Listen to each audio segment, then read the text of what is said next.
Hello guys, it's Stripping the Dipping with your boy AMG Denz, and it's race week, which means we're going to Miami. Dun, dun, dun, dun, dun, dun. Promoters are kinda jammy. Dun, dun, dun, dun, dun, dun. Latifi tried to slam me. Dun, dun, dun, dun, dun. Oh yeah. Well, enough of the jingles, because it's time to introduce our guest. And listen, he might not be Valentino Rossi, the doctor, but he goes by the name of Dr.Obbs. Bro, thank you so much for joining us on today's show. It's an absolute pleasure to have you on. And for our listeners, could you please give an introduction into your background and what got you into F1 and following F1 tech? Yeah, thanks so much for the introduction, AMG Denz. Appreciate it. And thanks for the singing too, man. That was Thank that you. was pretty epic. Yeah, good job. That's definitely not in my repertoire. I don't think I can bring any smooth singing like that. But yeah, so they call me Dr. Obbs. I have my PhD in fluid dynamics and mechanical engineering, so that's why I go by the doctor in there. But motorsport is a passion of mine. It's an interest. I'm a tech head. I don't work actually in the motorsport industry. I work in the energy industry, but I've been doing technology development for over 15 years. So I have a lot of interest in technology. But what really got me into motorsport was the first time I was about 1987 when I was a young kid. I was in San Antonio and I saw a race through the streets of San Antonio, and I was hooked. I mean, it was just incredible. And then from there, drove go karts for just a bit, not much competitively or anything like that, just sort of for fun. And then as I was going through school, I was on the Formula team actually in college, the Formula racing team. I was in charge of the suspension side of things.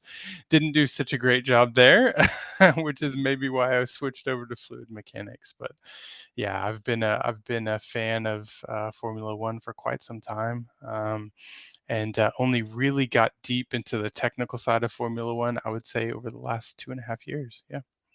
Man, that's awesome, and it's so cool to kind of hear an organic kind of way into Formula One as well. Because most of us, we end up just watching it on the TV, or we have a friend of a friend that watches it, and then we get hooked that way. But again, just from listening to your background as well, you've been exposed from quite an early age to motorsport and following it through.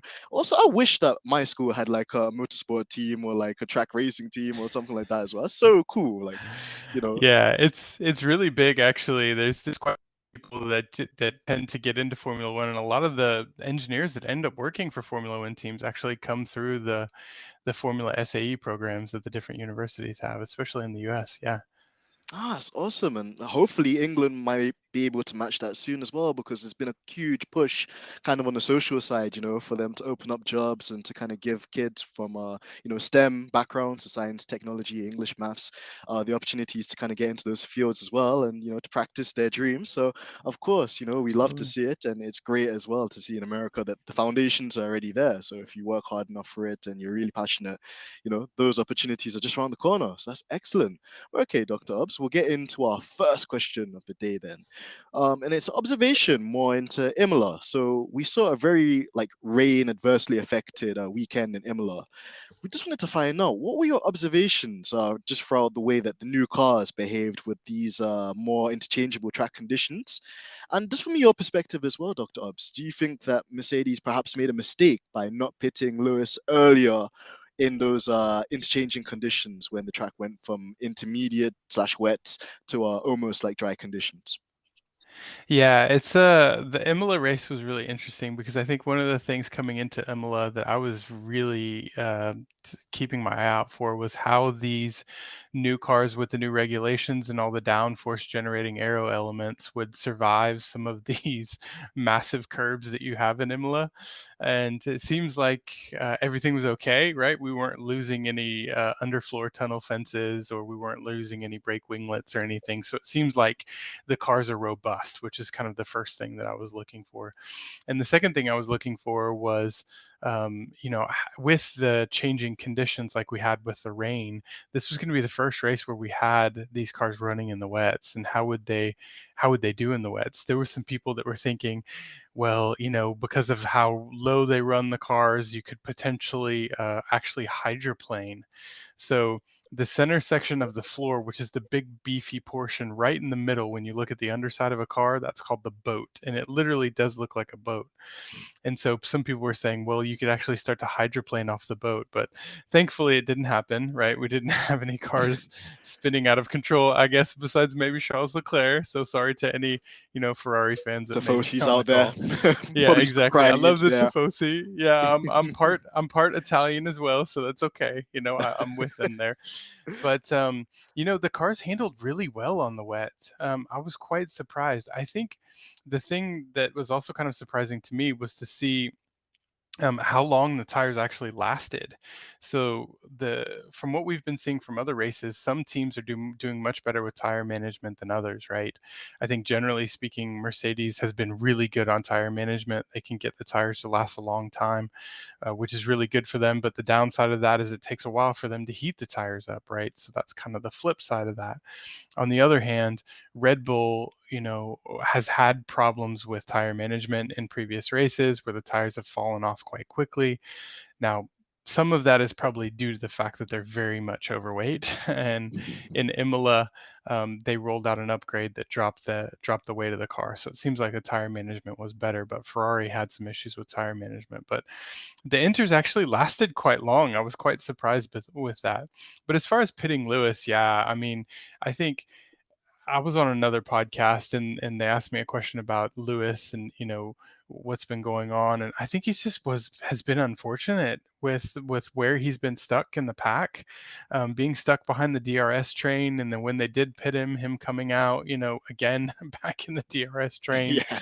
was so unfortunate. I mean, and Imola is a track where you just don't have a lot of room to pass, and there's not a lot to work with, and there was only one DRS zone, right? So I think it was just an unfortunate situation. And yeah, I think Lewis was unfortunately caught a bit on the back foot with when they chose to pit him. Yeah.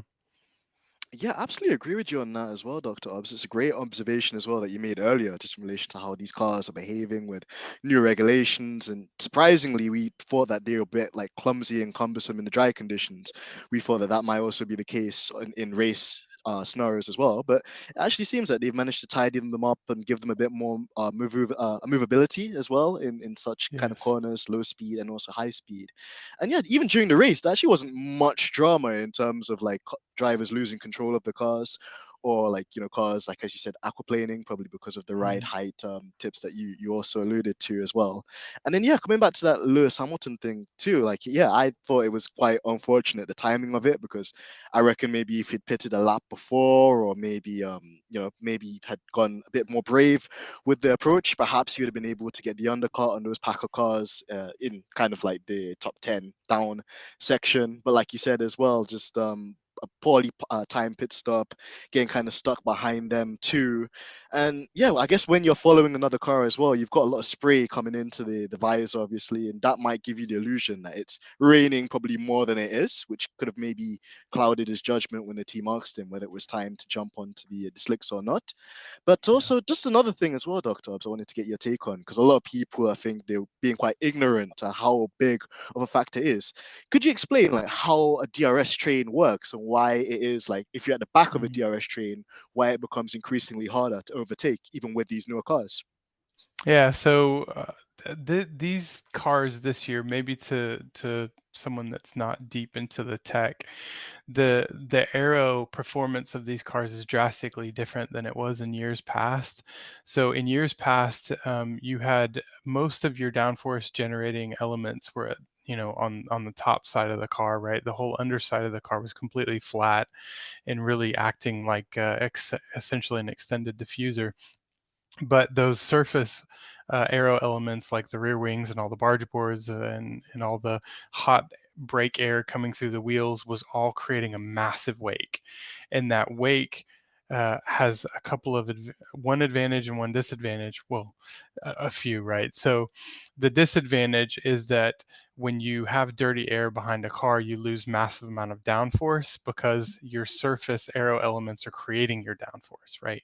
Which Hmm. is different this year, where you have a lot of your downforce generated by your underfloor tunnels, which are more accepting of the air and the wake behind a car.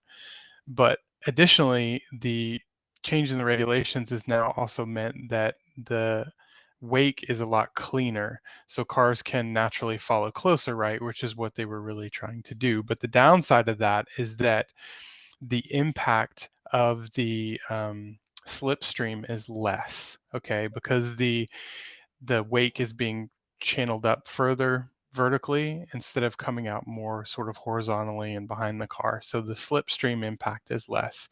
So this is why they need the DRS, because what the DRS does is now causes you to immediately shed some drag by opening the rear wing. So you have less drag and you have more forward speed. So the air is resisting you less. And when you get into a DRS train, everybody in that train that's within 1 second of the DRS detection zone has the same DRS. Now, ideally, what would happen is that the person in the very front of that train that does not have DRS would get overtaken. Right, that's what usually would happen, and that probably is what would happen on a track where you had multiple DRS zones. Sure. Now in Imola, where you have one DRS zone, and that car in front was a Williams, which was running a very low downforce setup, what that means is that you had a naturally fast car in the straights at the beginning of that DRS train, and nobody else behind them could pass.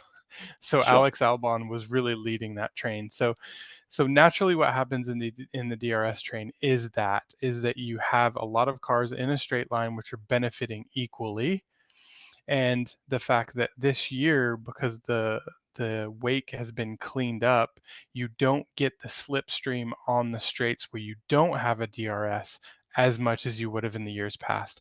And that might have been a chance for you to get a bit closer before a DRS detection zone by sitting in someone's slipstream. And so you don't have that this year, as it's not as powerful as it was in previous years. So I think this year we're going to have a lot more of those problems where we're Mhm. going to have cars sitting in a DRS train that simply can't pass. Thank you for that, Dr. Obbs. And I think that's an excellent kind of explanation because it really does kind of show you kind of how the cars have moved in a different direction, obviously, to the way they react in a DRS train, as you've explained. And also, I think just for those who maybe they're not so knowledgeable, there's lots of nuggets of information in there which are quite key because I understand, that people love to have banter and say, oh, Lewis Hamilton stuck behind a Williams. And for them, they might find that kind of thing funny. But I think it also comes to reason that if you understand the technical reasoning behind that as well, it gives you a lot more insight as to why these things occur, why they happen. So thank you for that. And moving on to our next question then. What is the purpose of a side pod and how does a side pod affect the car's performance? This was one of our fan questions.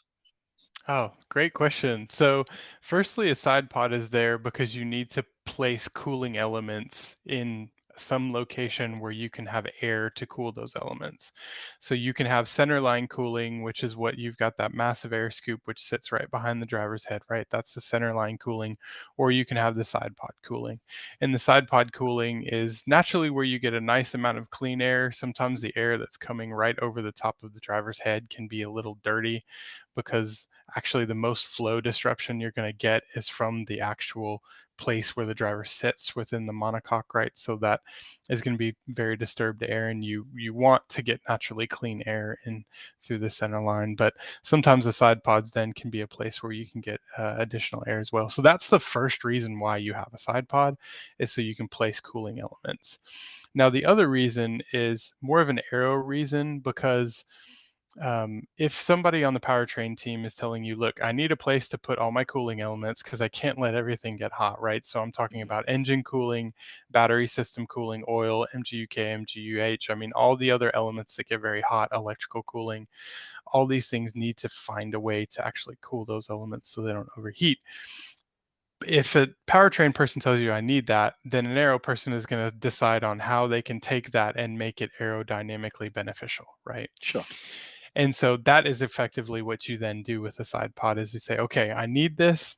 So how can I use it? Now, teams this year have, because we don't have the barge boards were there to also help shape the flow that's going around to the rear section of the car. And so naturally, when you looked at last year's cars, you had very minimal side pod designs, kind of very similar to sort of what the Williams has, or maybe what Mercedes has, maybe a little bit more. Um, but you had the barge boards to then take care of all the aero shaping and all the tire wake management and things like that from the front tires. Because you don't have that this year, you have to use the side pods as well as the floor fences. So if you look at the floor, right, the entries to the floor have all these things that look like shark's teeth. Yeah. Mhm. Those things are also helping to kind of control and manage the wake that's coming off of the front tire. So as the air goes over the front tire, it goes over the backside and it sheds all kinds of vortices, and you have a lot of dirty air. And dirty air just means it's low energy air. And that low energy air you don't want coming to any of your rear downforce generating elements like your rear wing or your beam wing or your floor edge, your diffuser, any of these things where you're generating a lot of downforce. You don't want that air going back there. So what do? You create a side pod, which creates a little bit of a flow disturbance that now you create a very high pressure zone. And then it helps to sort of push out that tire wake away from the rear portion of the car. So that's another aero reason why you have a side pod. But really, and the basis of it is because you need a place where you can put cooling elements, and that's just the best place to put it. But something that Mercedes has been able to do with their design is find very clever, innovative ways to actually place their cooling architecture either behind the driver and sort of the center line cooling, or sort of, parallel to the side of the monocoque, kind of running along the side to allow them to cool more effectively. So that's one of the reasons why they were able to do that. Yeah.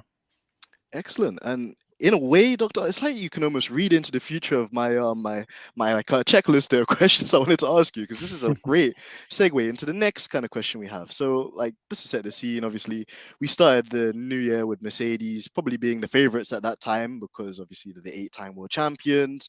Everybody in testing was saying that they were sandbagging, and obviously they brought out this really radical, almost like no pod, zero pod, side pod, and through that kind of like observation, I guess we've seen that throughout the development of the season, first 4 races, they haven't really been able to make the mark that they should. And a lot of what we're gathering is perhaps it's because the car isn't able to run in a setup window that allows it to excel without it porpoising. And one observation I think I made from Ted Kravitz kind of tech talk was he was blaming the porpoising issues on the zero side pods, because in his analysis, he was essentially saying that because the Mercedes has a very scooped kind of side profile with these zero side pods, the floor has nothing really to support it other than the stay, which is like a wire or almost a cable or some sort of like metallic kind of thing that connects, I guess, it to the main body of the chassis to the actual like floor itself. And because there's like no surface area there, when the car is driving at really high speeds, the floor is moving up and down because it doesn't have that kind of integral support to keep Mm-hmm. it. Whereas obviously with the Ferrari and its much wider side pods, which is like mounted more like closely to the outside of the barge board area and the kind of side area as well, there's less kind of flex in the floor itself. So therefore, although it does suffer from porpoising, the integral part is that it's not like reattaching and attaching and stalling so aggressively under the brakes in the same way that the Mercedes is, which perhaps is one of many key areas they're losing time. What's your thought on that philosophy? Because obviously that's just like a pundit kind of giving their 2 cents on what the Yeah. issue could be. And yeah, like, could you maybe perhaps give us your own insight into why Mercedes have struggled so far this year? Yeah, sure. No, it's a very intricate question with a lot of detail, and I would say without the, really having the computational fluid dynamics simulations for the Mercedes, what I'll give you will be really my opinion, based off of, what I've seen and what I know as far as, aerodynamic fundamentals. But I think what Ted is mentioning, I don't necessarily buy it, Mhm. because I think if that was the case, then the minute you put the stay, it would have gone away, and it didn't. Sure. So, and if the stay was maybe not beefy and thick enough to actually retain the floor, you would just put a bigger stay on it. So I don't think it's that simple. I think Mercedes is suffering from multiple things, if you ask me, that are causing them to have problems. I think it begins firstly with the fact that they've chosen to go with a very aggressive design. And, like I said in the intro, I've spent quite a lot of time in technology development. One of the things you learn is that when you design something, so when you innovate, Mhm. you can choose to go down a very innovative path that is so different than anything that you know, but you will be accepting a level of risk with that decision. And the risk is that you might not fully understand it, but you will eventually understand it, right? So you're kind of committing to the long game. Um, if you choose maybe a less risky path when you innovate, then you're taking the safer direction and you know that you'll probably understand the fundamentals of the design better. I think, firstly, very innovative, risky way that probably has a high risk, high reward Mhm. sort of a model. And it seems like initially, and to their own credit, I mean, it's incredibly innovative. They've done a lot of work to package it to make it happen that I don't think other teams can do if they wanted to adopt it. But it's been very difficult for them to understand its performance and how it works. And I think they've even admitted that themselves, right? Is that they're still trying to understand the car. They're still trying to understand, how it's working and what's tripping the porpoising. The latest information I've heard is that they now understand what's tripping the porpoising. They're just trying to figure out now how to maybe control it or to bring it back. And when you remove a side, or not remove, but have a minimal side pod like they have, my first thing that I start to think of is what we talked about before with why do you have a side pod, which is now how are you going to manage the front tire wake? Because the front tire wake that's coming off of there is again very dirty air. And if you don't have the larger side pod, what aero elements are you going to use to try to push away that wake? Mhm. I think one of the things they have done is in that sort of, that floor, not floor, sorry, the mirror kind of wing that they have, which was really cool interpretation of the regulations, I have to say. I think that was pretty awesome. um, but it is very downwashing and outwashing at the same time. So what does that mean? That means that the air that comes to it is now going to be pushed down and out, right? So it's down and outwashing. So I think they're trying to use that to help sort of push any front tire wake that maybe is a little bit higher down and out away from the rear section of the car. Um, but I think they also could potentially be suffering from a bit draggy setup because the rear tire now is not having, so that the side pod is not able to deflect the incoming air around and sort of away from the rear tire, so that rear tire is taking the brunt of the incoming air. And the rear tire is a big drag generator for an open wheel racer. So if you're not able to sort of control how much air is coming to the rear tire, you could get an inherently draggy car. But I think on the positive side of it, they're getting a massive amount of air to the rear portion of the vehicle, to the rear portion of the race car, generate all your downforce. So if you can get a lot of air to the rear portion of the car, then that means you can work your diffuser much harder. So to put this, I guess, into a bit, better way to sort of explain it, when you bring air through the ground effect tunnels now, you're going to generate a lot of downforce through the mid section of the floor, like right where the driver sits, okay? Because that's where you're going to reduce the pressure as you accelerate the flow. But you're going to also generate a whole lot of downforce right at the line where the diffuser starts. Now, the Mercedes has I believe it's got a double kick diffuser, which means instead of having a single line where you go from, having the floor to now the diffuser, they've got sort of two steps, right? Mhm. And with that, you can actually drive the diffuser much harder when you have a lot more air going around the rear part of the diffuser on the outside, because what it does is it reduces the local pressure, which now means the diffuser can be pushed a lot harder.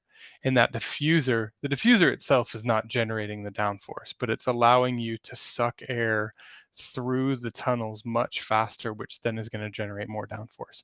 So I understand the theory of the design. It makes complete sense. I think they're just possibly having a hard time managing some of the front tire wake and also some of how clean the air is that's getting to the rearward portion of the car, that maybe is not helping with tripping off some of the porpoising.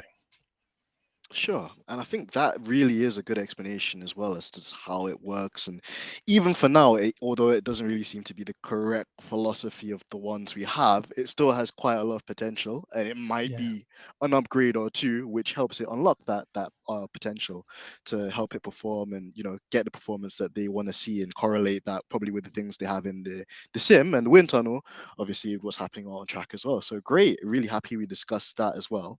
And then on Yeah, to the and next question. maybe just before we skip to the next one. Sure. Sorry. Sorry to interrupt. So maybe before I want to clarify one thing, I guess. I think that the design itself has a very high ceiling.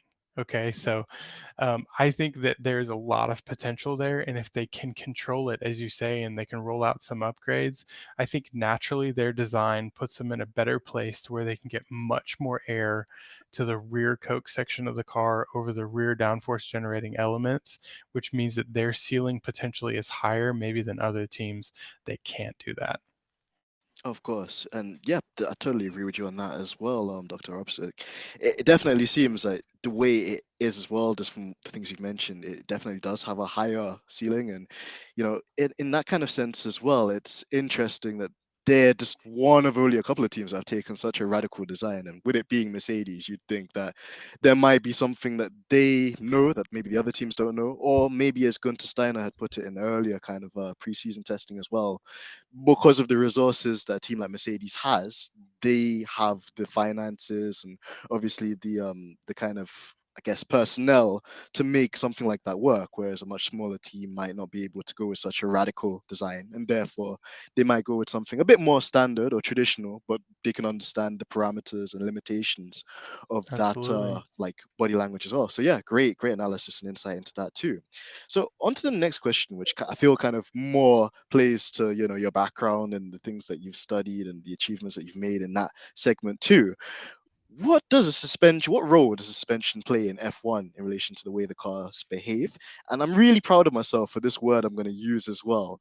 How does the elastokinematics, big word, I'm going to use that when I go to the bars next time. How does the elastokinematics play with the new 18-inch Pirelli tires? Yeah. Yeah. No, good question. So I'm someone that always starts with the basics to try to explain something. So I think Sure. it just makes sense to paint the picture. So what has changed this year from last year, right? As far as the suspensions.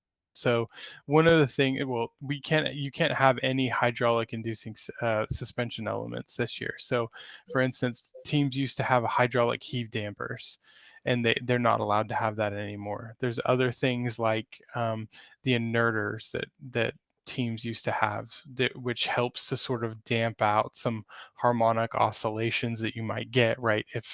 If you've got a vibration because you've got a curb strike or something like that, then it helps to dampen the peaks of that movement by using the inertia of a flywheel. That's what an inerter does.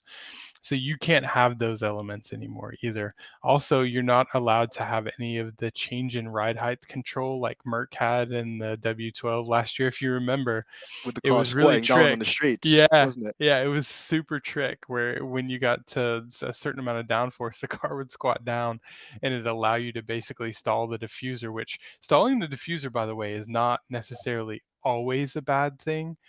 It's a bad thing if you're doing it into a corner, but if you're in a straight, actually it helps you to shed drag, which is actually good.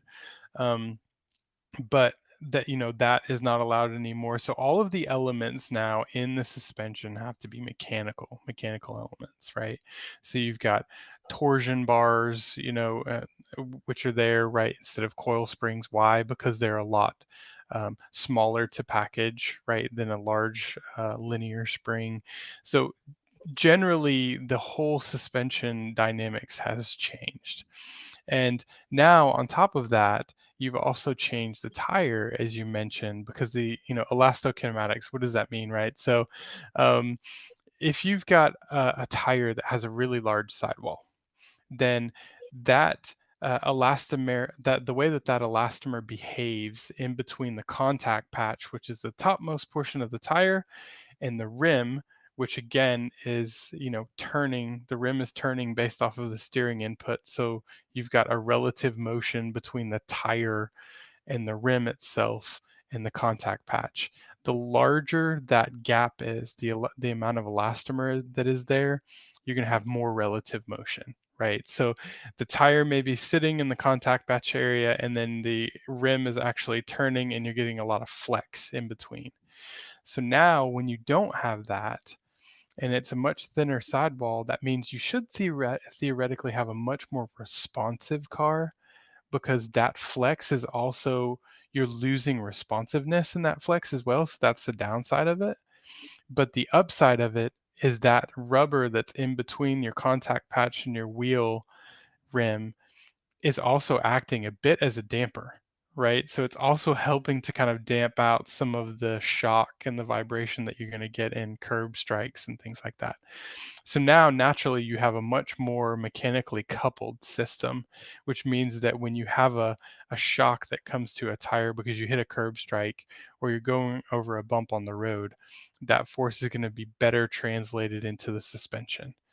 So the suspension now is going to have to absorb a lot more than maybe it did in years past. Oh, and on top of that, like I said, they've removed all of the little tricks that engineers would use to try to make the suspension better. So it's a big challenge this year. Absolutely. And I think we've seen kind of different teams taking different approaches just in the way they set that up. And even a lot of talk of obviously like the what was it, the active suspension perhaps making a return at some stage because of the porpoising Yeah. issues. But then Yeah. probably the more likely thing with the FIA would just say, well, some teams like Red Bull have got onto the porpoising issues. Why don't the rest of you get onto it as well? Which we'll touch on a bit later on in the show. But just Yeah, and like you mentioned, there was actually a really good interview. I'm trying to It was Peter Windsor put out an interview with Somerville. I can't remember his name anyway. He was with the FIA, and he said that they asked the teams, they said, look, we can limit the ride height, because what's tripping off the issues that are happening with the porpoising is because the teams are running the car so low, right? And then once you generate the downforce, now you choke the flow to the diffuser, and then you stall it, and then you lose the downforce. And so what the FIA said is, look, we can limit it. We can put a cap on ride height, and nobody can run lower than this cap, and then there shouldn't be any problems with porpoising.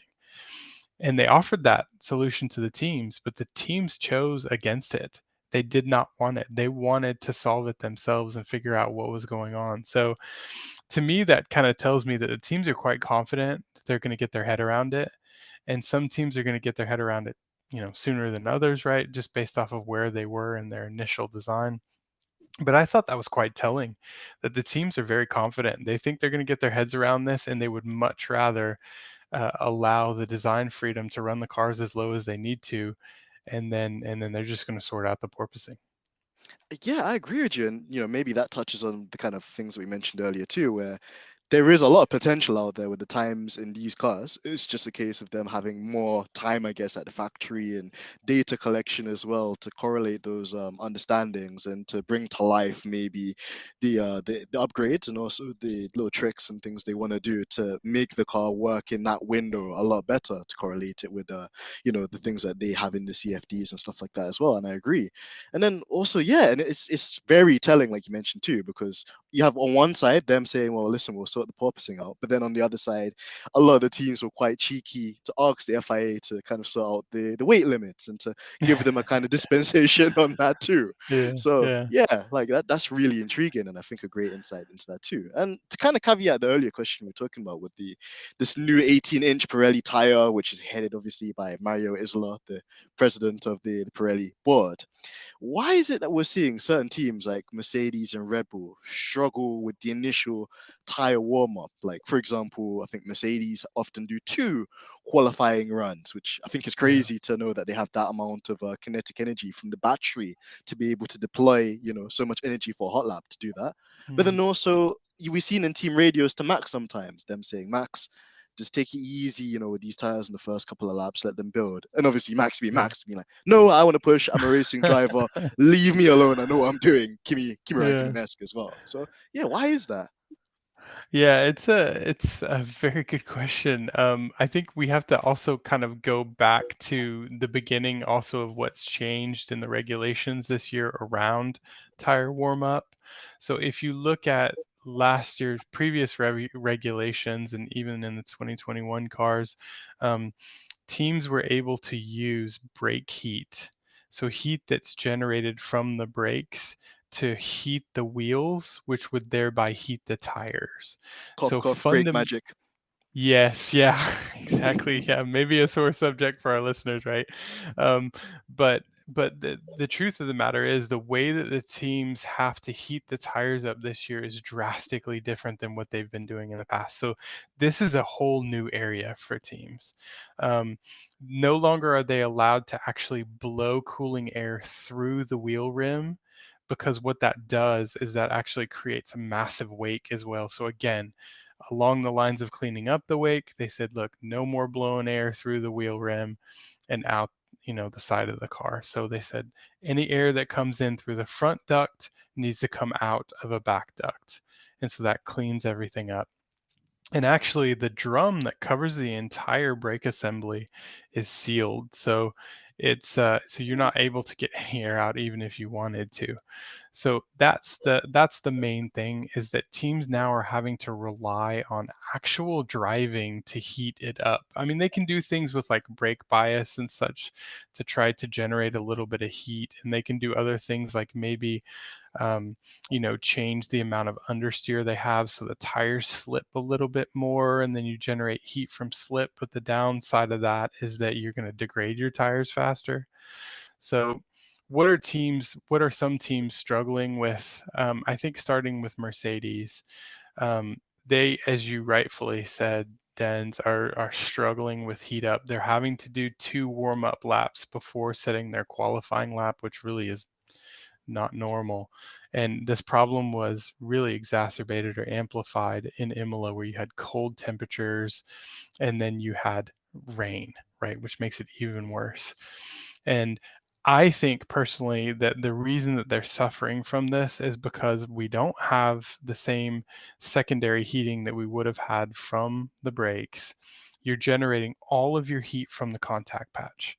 So from how that elastomer is interacting with the track and the heat and the energy that's being dissipated as you're trying to turn the car, that's generating your heat.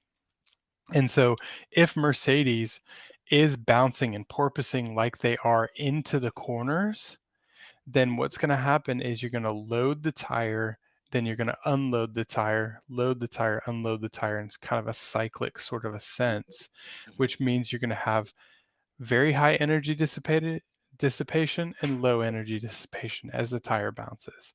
And that's not ideal. You want very continuous load that the tire is under so you can generate that heat. So I think their issue is primarily due to porpoising. Um, they've probably also done some things with their setup, which maybe doesn't allow them to run as much downforce as they want to because of how bad the porpoising gets. And that's another thing, right? That could also be hampering them or causing them to have some difficulties. So I think if you fix the porpoising issue, I think that fixes the tire issue for Mercedes. Now for Red Bull, it was their weight that was really causing them to have problems, which is why the team was telling Max to bring the tires in gently. And the reason for that is, again, what we talked to before. You don't have the means of generating heat as quickly in the tire, so you're doing it during the actual race. And if you stress those tires too much, then what's going to happen is you're going to generate peaks of heat, and then that heat is going to drop. It's not going to be continuous heat throughout the tire, throughout the core of the tire, which is going to cause graining. That's how graining happens. So you get basically the tire that gets hot and starts to move, and then it cools. And that's what ends up happening when you don't have continuous or, even heat distribution through the tire. And that's one of the downsides of not having um, the brakes actually helping you with the heating. So teams have to really be very easy with bringing the tires in and generating nice continuous heat through the tire that's evenly distributed. Then you've got the tire in the race window, and then it's sort of behaving like normal. Excellent. And yeah, just I agree with you on that as well in terms of just how, in a way, the two different teams have their kind of, even though it fundamentally, I guess, is the same problem in a wide sense, the problems are very diverse in the way they play out, and it's unique from car to car, as you explained with the Mercedes, and just it's almost like a lean towards the porpoising issues that they're having. And then with Red Bull, it's more on like the weight side. And then one, this Yes. seems to be a thing where it's like it happens just all the time with Mercedes, whereas with Red Bull, it's more the approach they want to go for racing. Because definitely with the Red Bull, you can see at times, to me as well, it just looks slightly more playful. I was watching like Max chasing down Leclerc in Jeddah, and you can see the low speed corners on the exit, like, and it's probably Max's driving style as well. But you can just see that slight kind of slip angle out of each kind of mid Mm. entry corner on the exit as well, and how the 18-inch tire, of course, reacting to that style of driving too. And I guess we're yet really to see kind of what driving style is superior for it, whether or not, I guess we've seen elements of the whole tire whisperer thing come into it as well. Shout out to Albon, of course, in Australia for that Yeah. Yep. magnificent drive. So yeah, just it's so fascinating, I guess, to kind of keep an eye on. And I guess the season plays out, we'll see how that and works even and more. I think these cars are demanding so much more of the drivers this year because they are having to change their driving style. I mean, that's something that Max talked about. Other drivers have talked about that as well, that they're having to adapt their driving style to these new cars. I mean, just the way that they generate downforce is totally different than previous years' cars. And I think some drivers are maybe adapting to that a little bit better than other drivers. We saw it with Seb, right? When Seb, poor guy had COVID, right, and lost his Mhm. drive for a couple races, but when he came back, I mean, he struggled. He really struggled, right? It was Australia, I think, right? So, um, he just to understand the car, you can do as much work as you can in the simulator, right, which is their first pass at really trying to get it done outside of the track. But there's nothing like racing on the track. I mean, it's that your models and your simulations do their best to try to emulate what's happening in the real world, but um, the real world is the real world, and getting time in the seat is the best thing. And so some drivers are maybe not adapting to it as quickly as others. um, with the Red Bull, for instance, one of the issues with their weight was that, as you properly said, they had a whole lot of slip, and so they had massive understeer in the corners. And Max is not good with an understeering car, but Checo is. Right, so Mhm. that's why you saw Checo with so much pace, versus maybe last year when Checo was in the seat and the car was set up to be very pointy, so it had a lot of oversteer, and Checo struggled with that to understand the car. So yeah, this year has been not only a challenge for the engineering, and the designers and everybody to get the cars into what they would consider a performance, band, but also for the drivers to extract that performance from the car because the driving styles are changing. Sure. And yeah, I think it gives you a lot of food for thought there as well in terms of how they go about approaching the driving style to refine it.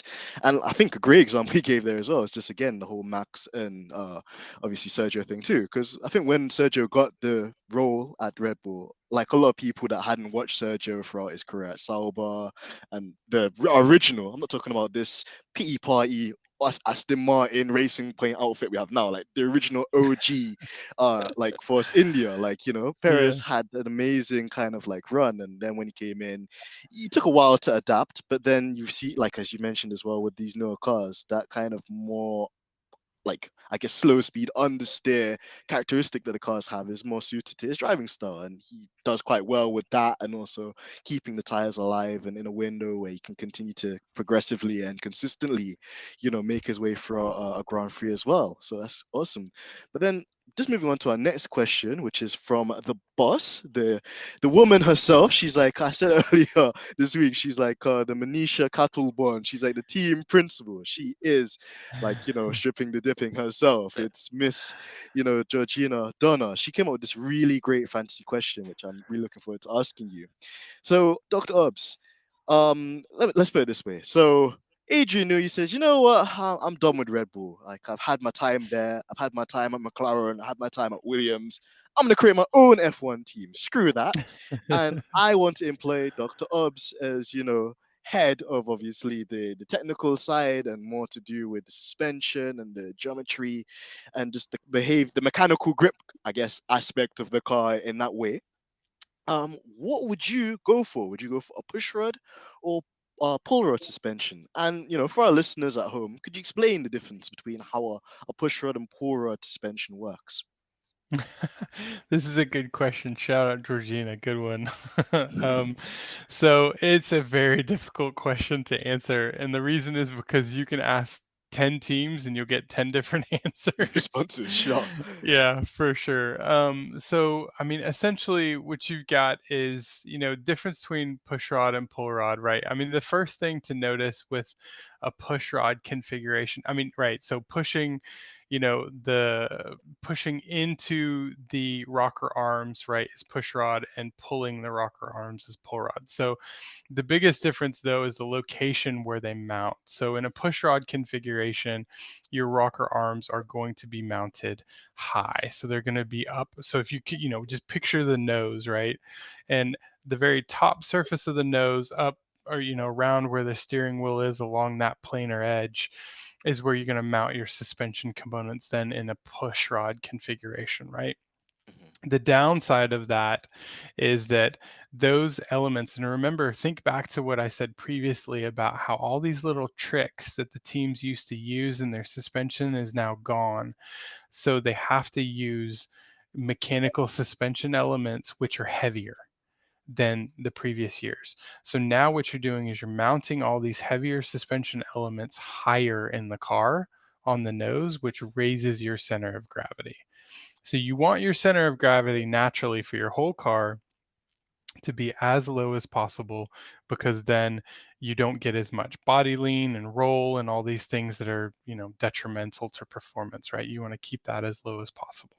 mhm, So when you put those suspension elements higher, it comes at the downside of the center of gravity. But the upside is that it's higher in the car and it's easier to work on. So when you need to make adjustments and things like that, you can do that much easier.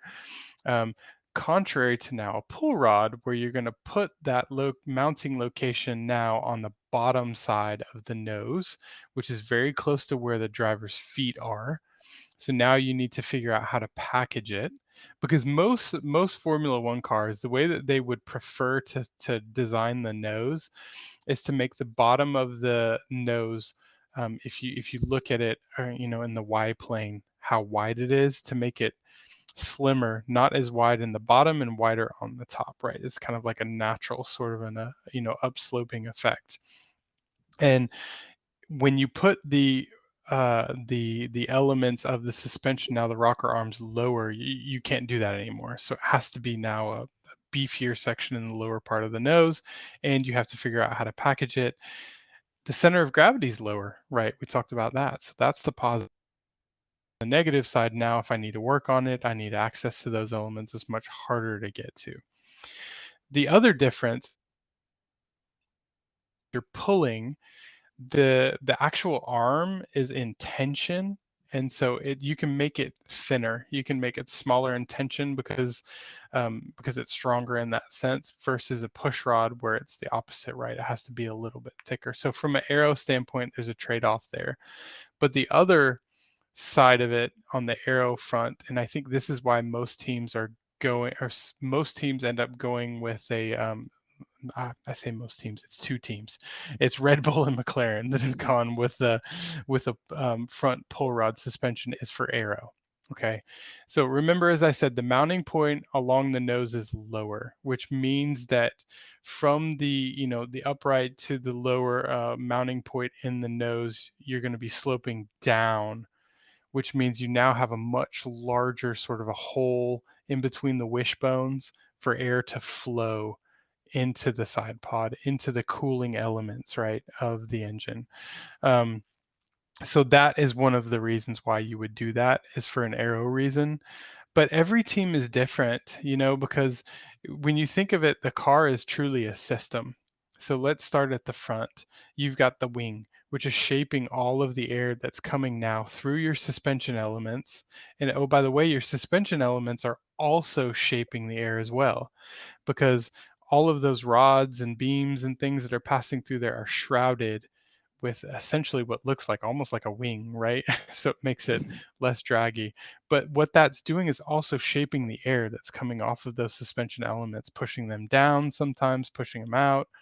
Um, so all of that is shaping the air that's now interacting with your side pod or interacting with your floor entries, which is now shaping the air that's going to the rear of your car. So the whole thing is a system. And one team doing one thing doesn't necessarily mean it would be beneficial if, say, let's say Ferrari. If Ferrari just all of a sudden said, okay, we're going to implement now a pull rod front because it seems to be working for Red Bull, right? It doesn't work that way because the whole car is a system and it needs to work together. And so Red Bull in their system has found that their pull rod setup in the front is better for them aerodynamically. And actually, interestingly enough, there was an article that came out just today. I have to remind myself of where it came from. It was an article from the race where they interviewed Adrian Newey. And Adrian Newey came out and said that he did the front and rear suspension for Red Bull for this RB18. And because deep down Newey is an aero guy, that tells me that it's primarily for an aero reason, which is why Red Bull has done it this way. Sure, and I think it makes sense in that way too, because Red Bull have always had that like approach of, I am like, in fact, you know what? I'm gonna segue this into the next question actually, which is about obviously your favorite team, and obviously the wizard he is Adrian Newey. Like, why is it that you think that the RB18 has been as impressive as it has? Because I would say maybe in terms of like quali pace or one lap pace, Ferrari just for now seems to just be maybe a bit more balanced. But in terms of like long race pace, even if Max doesn't qualify first, we saw it even in the sprint race. Just when I guess he didn't get a good start and then he was behind uh Leclerc, and then he got the overtake done within the last 3 laps of the sprint race. Just it seems to be that this RB18 is very competitive, especially in like racing conditions or race fuel, and in terms of its race pace as well. Like, what is really the secret behind success so far, Dr. Obbs? And on top of that, I mean, minus the reliability issues as well, like. Do you think that there'll be any other upgrades or any other areas of the car that you think Red Bull will be working on to like sustain this level of performance? Yeah. Yeah, no, good question. Yeah, I am a Red Bull fan. So for for all your viewers or your listeners, but I respect the heck out of Mercedes. I worked for 3.5 years in Germany, and got quite close to a lot of the Mercedes stuff that was going on down there. But um, and Ferrari, I mean, as a whole, I think these are the three top teams, and you can never count any of these teams out. Period. Mm, They've got championship pedigree, right? So even though, Red Bull and Ferrari seems to have got it right off the start, I mean, I have no doubt Mercedes is right behind them for sure. Um, but with that said, what did Red Bull get right, from the start? I think right off the bat, they seem to have gotten the aero side of things correct, right? So they obviously, don't suffer from porpoising as much as other teams. That same the race article that I just mentioned previously, they asked Adrian Newey about that, and he said that from his experience with LMP cars, that Le Mans prototype is what LMP stands for anybody that might not know. So from the Le Mans prototype cars experience that he had, that they suffered quite a bit from the porpoising. So basically, as they were designing the car, they tried to be very mindful of that. Now, I'm sure other teams did the same thing, right? And probably it was a bit luck of the draw that maybe, Red Bull was able to get the right ingredients together to make the whole cake work, right? And I think aerodynamically, that's certainly one of the things they got right from the start, is that the car is rapid. I mean, it's very fast in a straight line. If you look at the aerodynamic efficiency, so what is the aerodynamic efficiency? I mean, it's the ratio of the drag to the lift to drag that you get. So essentially, if you have now downforce generating elements, those downforce generating elements are also going to have a drag associated with them, and that's going to be the penalty you're going to pay. But the efficiency of the car is going to be that you're going to be able to generate a lot of downforce without taking a big penalty in drag. Mhm. And so the Red Bull definitely has that. And we saw that in Australia, actually, when Red Bull changed from a low downforce setup to more of a little bit higher downforce setup, because they were chasing Ferrari, who seemed to have a lot more downforce and more grip. So they tried to sort of complement that by increasing the amount of downforce they have. And we saw that the penalty that they paid on the straights was very minimal. So they didn't drop a lot of speed as a result of now increasing their downforce, which tells you it's a very aero efficient car.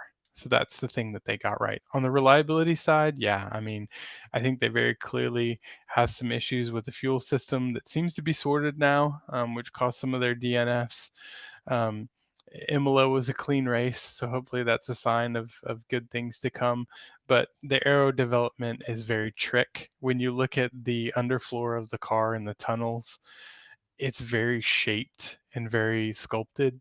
Mhm. Um, I'll give you a really good example. If you put the Red Bull floor and the Ferrari floor side by side, and now for any Tifosi that's listening, the Ferrari has not upgraded their floor yet. Let's just say that, but then Red Bull has. So Ferrari is really on their first version of the floor, but the Red Bull floor, as far as the entries go, the entry tunnels and the strakes are extremely sculpted and designed, so they're not the same continuous sort of an arc. You can tell there's some engineering sort of design and intent that went into the shape.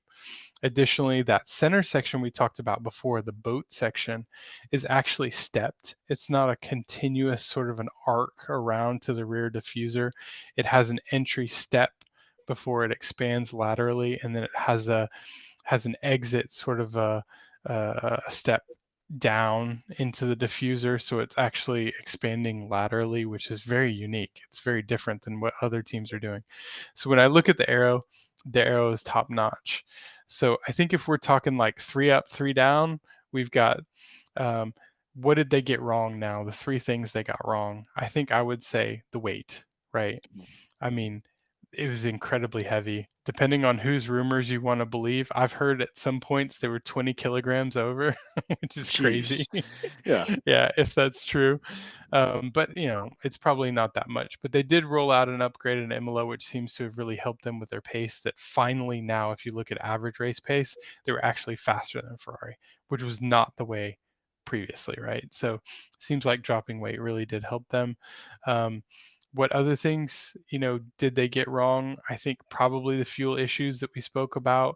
And to anybody that says that what Red Bull did last year in 2021 to develop the car throughout the year did not affect them in 2022, I just don't see how that's possible, because you only have a certain amount of time that you can allocate to engineering design, right? I think naturally they prioritize some things over maybe other things. I think they did prioritize the aero maybe over, say, some of the other things like the fuel system, right? And that's probably why they suffered a bit from there. They were still kind of learning as the first couple races went on, and they made some mistakes very clearly with the new E10 fuel. So that's another bad thing. And I think the third thing, I would say the third down item, is traction. um, that Ferrari has massive traction. I mean, if you just look at the telemetry traces and you see the throttle position, and Denz, I mean, you can appreciate this because you're a sim racer, man. So like, Yeah. the how you feather the throttle through a corner is so important, right? Because when you're going through a corner, you've only got so much grip, and I think of it as like a cup. Okay, you got a cup, and then and that cup is capped. If you put too much water into it, it's going to spill over the sides, right? And that cup is basically the amount of grip that you have. And you can take a portion of your grip and you can put it to acceleration, or you can put it to turning, or you can put it all to turning and none to acceleration. You can put it all to braking and none to turning, right? So everything that you're going to now do, whether it be braking, acceleration, or turning, is going to fill that cup up some, a portion. Mhm. And if you are now able to say turn and get into the throttle earlier, you're going to have a much quicker exit out of that corner than your competition who's struggling more for grip, because they're having to use all the energy just to turn the car and can't actually put energy into accelerating it now. Again, Exactly. think of the cup, right? So um, that is where Ferrari got it right, and I don't think Red Bull has quite got it right yet, is on the exit traction, because all of the very technical sectors of the racetracks where you've got a lot of, maybe middle speed to low speed corners, it requires you to have a lot of exit traction. They're struggling in those areas, and Ferrari's just kind of, sort of pulling away from them in those sections as well. So I think for me, what I would do is, I would really put a lot of focus into the weight savings if it was my car, and I would really say, saving weight and trimming weight is gonna benefit you in all those areas, right? It's gonna affect you positively in the corners because you're gonna have less inertia you have to turn through the corner, which is gonna now require less grip. So maybe you can also get more traction out of the corner as a result of that. So I would focus a lot of my time and energy into trying to bring the weight down, which is a challenge though, in the cost cap era that we're in. Because what does that mean? That means that you're going to have to now probably go with higher tier components and materials that have a higher strength to weight ratio, which means they cost more money, right? And that's all great for the first car that you build, but what happens when you wreck and now you need True. spare parts? All those spare parts are going to be more expensive, and you've got to think of the cost cap. This is so true, and I agree with your sentiments there as well, Dr. Obbs, in relation to this trying to find that balance of like, trying to keep it within the cost cap, but then trying to find that extra like bit of performance. And we've seen it because, for example, the Williams, I think by the end of the year, Dr. Obbs, I think the Williams is just going to be a carbon fiber tub. Like every week, they just remove and strip a little bit of paint here, a little bit of paint there, a little bit off the engine cover, but they're It doing looks these pretty things. clean though, it looks pretty I good. I actually like like it. it too. Same here. Like I Yeah. actually am not adverse to them doing that because it just makes it look more like a race car. But I understand kind of from the other kind of point of view. The sponsors, of course, are gonna want to, have a car that's maybe a bit more eye-catching.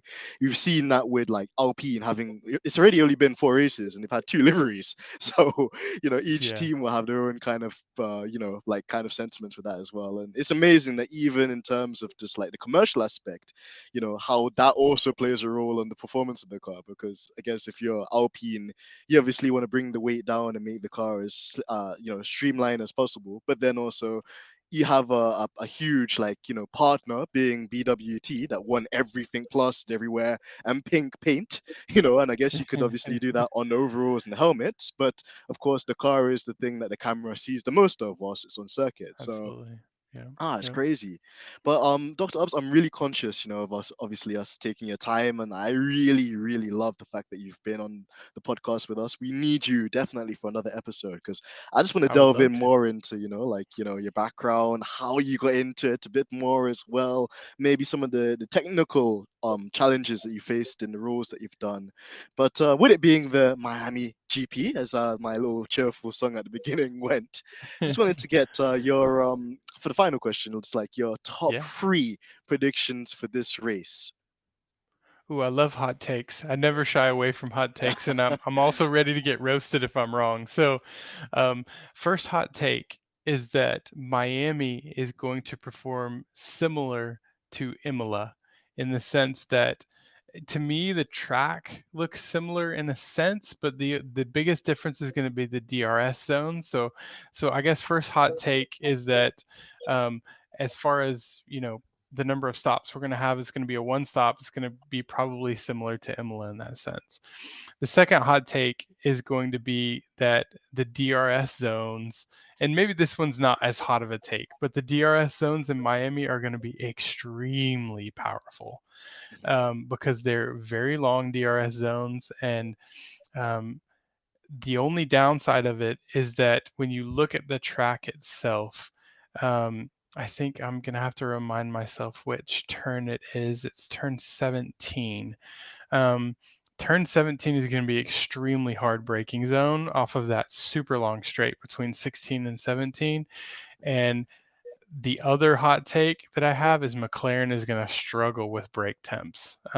We've seen it in some of the other races. I think it was Jeddah, right? They were struggling with brake temps, or maybe it was Bahrain. But one of the two, they really were struggling with brake temps. So for me, I think McLaren is going to struggle with brake temps. I think the DRS zones are going to be extremely powerful, which means that we're probably going to have quite a bit of overtaking, which I would love. Um, and then the other one, what was my first one? It's going to be like Imola. It's going to be similar to Imola. So to me, I think possibly the power cars with the big PUs. So Ferrari apparently is going to have an upgrade, by the way, to the engine, or maybe they're Ooh. going to turn the wick up 15 horsepower more. I mean, whoa, that's You going to need be all the tough. horses you can in this game. So yeah. Yeah, I guess so. So I think for me, yeah, it could be a similar sort of outcome like we had in Imola during the race, but um, I'm going to be really interested to see what Mercedes brings to Miami. I'm not sure. Do you know? Is there any rumors of any big upgrades or anything that Mercedes is going to bring to Miami? Well, this is the thing as well, man. Like a lot of like obviously the Merc fans have been getting a bit like frustrated now with Mercedes because they've been saying that there is a huge like upgrade package coming to the car relatively soon, but the timing of it is a bit unfortunate because I think they would Hmm. have probably wanted to bring it to Imola, but then because of the revised format with the sprint races, they wouldn't have been able to get consecutive practice sessions to really see what they wanted to from that. And Yeah, then yeah, obviously with Miami, it's a completely new circuit as well where they have no historical data. So of course, they then also can't really do anything for that either. So I wouldn't be surprised if they tamper around with something just with the current version or guise of the car we hmm, have. But I think we might unfortunately be holding out until Barcelona, which I think will be a true test for this car and any upgrade yeah, they could bring just for that back-to-back comparison as well, because it's a track that they know quite well. They've got historical data, and of course we had the practice or the test sessions there earlier on in the year as well. But like we said, it's a completely new circuit. Anything could yeah. happen, as it always does in Formula One. And like obviously, look, well, Russell's is hungry, and I've never seen a guy hungrier, and I'm all for it. So I love that. But then Yeah. also as well, you don't become a seven hashtag or asterisk eight time champion in Lewis as well, and the level of experience and composure, and he has had Right. a bit of unlucky kind of fortune at the moment, but it can all turn around, Yeah.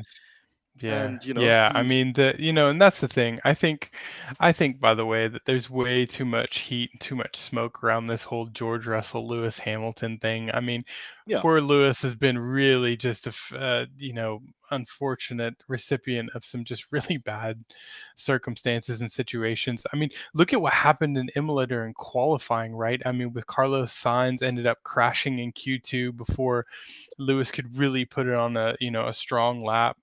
And George, I mean, during the race, what happened, right? Why was George propelled so far forward? I mean, because Danny Rick ended up taking out Carlos, right? And yeah, then it just sort of the water sort of parted for George, and he just kind of yeah, he took it, right? And that didn't Sure. unfortunately happen for Lewis. So it's kind of like George is a great driver. I truly believe it. Lewis obviously has. I mean, he's got nothing to prove, right? I mean, everybody knows he's one of the greatest ever. So, um, you don't go from being the greatest ever to now all of a sudden some midfield schlub. It doesn't happen like that, right? So I think Exactly. it's just been the unfortunate circumstances that have sort of put Lewis a bit on the back foot in some of these DRS trains. And yeah, the car isn't exactly helping him either. So I think once the car gets sorted and everything, I'm looking forward to seeing, Lewis back up there and George as well. Absolutely. Well, Dr. Obbs, it's been a pleasure. And before you leave as well, could you give us like your handle? Where can we find you? Where can the listeners obviously follow you and get like any insights as well? And is there anything that you're working on upcoming or any other podcasts that you're doing? Because we'd love to tune in and give you some support as well. Yeah, definitely. I'm at Dr._Obbs OBBS on Twitter, so you can follow me there. I like to pretty much produce original content as much as possible, so you'll see a lot of sort of, original takes and things like that if you follow me. So if you're into that kind of thing in F1, F1 tech, definitely give me a follow. Yeah, I like to participate in a few podcasts, so much fun on stripping the dipping. I mean, I love the name too, so I'm down with that. So I would love to join you all again. I've also been on the DRS zone as well with Rhett, who I think also. So Yeah. that's been a lot of fun. Tune into that. Rhett and I got a good vibe as well. We take a bit more of a kind of a US motorsport angle, which is an emerging area, right? I mean, the US is just blowing up right now for Formula One, which I think is fantastic.